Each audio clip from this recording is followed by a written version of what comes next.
Ayyaana shamaa kan jirtu daftaniif kan turmaati waan jaalale ko bagana gaandeettaniif tan isin jedha guyyaa kanas waan baay'ee tokko isin fayyaduun isiniif qabadhee dhufe arraan kan egaa kan isin agarsiisu bilbila keessan irratti yeroo hedduu gubuun isoo isin hin barbaachisin yeroo baay'ee gabaabduu fi xiqqoo taate gidduutti hojiilee hedduu bilbila keessan irratti hojjechuudhaaf kan isin dandeessuun isinitti agarsiisa. An fakkeenyaaf akkuma agartan iskiriinii koorraa wanta xiqqishuu kanatu jira jechuudha. Wanti kun waa hedduu kan of keessatti qabateeti jirtudha. Meestii al tokko nan tuqa kun akkuma agartanii isaan kan hundumaa kan of keessatti qabateeti jirtu jechuudha.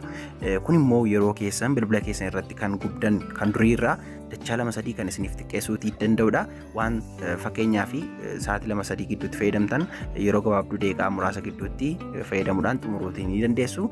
Kana kan hin jedhee sababa tokko maleetiin miti jechuudha. Akkanumaan miti kan akkasiin isin jechuu danda'e fakkeenyaaf YouTube irraan jira. YouTube irraa osoo viidiyoo garaagaraa daawwachaatii jiru salphaamatti kaameraa banuu yoo na barbaachise as keessaa ba'ee dhaqee gara kaameraa deemuun na barbaachisu addamara taa'uun daayirektii kun akkuma agartan kaameraa banuudhaan yoo barbaade viidiyoo yoo barbaade suuraa waraabuutii nan danda'a jechuudha. Kana qofaa miti egaa appilikeeshinoota garaagaraa irraatii yeroo hojii hojjettanitti yookiin immoo aappii sana keessaa baatanii gara kaameraa deemuudhaan faayilota garaagaraa banuu barbaaduu ni dandeessu. Kana hundumaa gochuuf aappii sana keessaa yookiin immoo waan fayyadamaa jirtan sana dhiistanii ba'uun isin hin barbaachisu. Sababni isaa immoo iddoo kanarratti wanti xiqqishuun kun isiniif jirti taanaan al takka oonii godhattanii bilbila keessan irraa qabdu yoo ta'e waan fedha keessan ta'e waa kamiiniyyuu banuudhaan fayyadamuu ni dandeessu. Fakkeenyaaf osoo viidiyoo ilaaltanii gidduutti immoo suuraa banuu yoo barbaadan daayirektii addamarraati kun akkuma agartan gaalarii keessan akka isiniif baasu gochuudhaan salphaamatti suuraa barbaadan viidiyoo barbaadan ilaaluutii ni dandeessu jechuudha. Kun immoo yeroo hedduu nuuf qusata.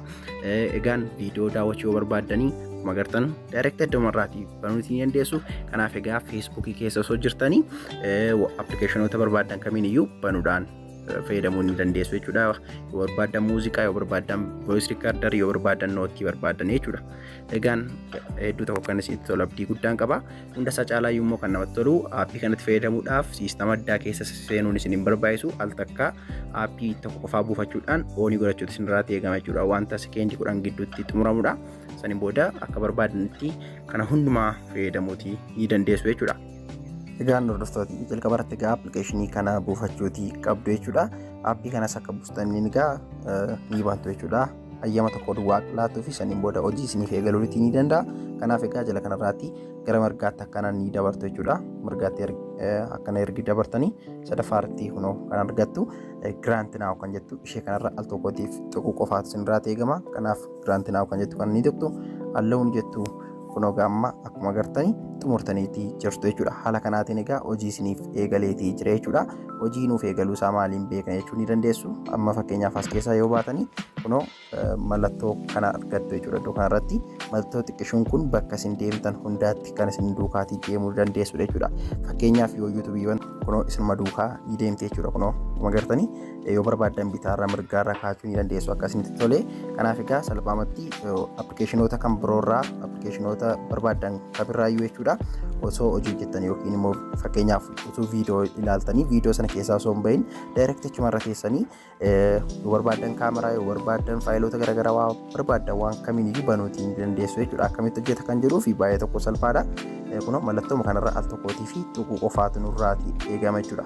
Ishee kanarraa al tokkootiif yeroo nuun tuqnu akka kanatti faayilota kana hunda isaa gannuuf tarreessa jechuudha. Gara mirgaatti akkana yoo daddabarre kunoo faayila fa'aa arganna. Iddoo kana keessatti immoo kaameraan jira.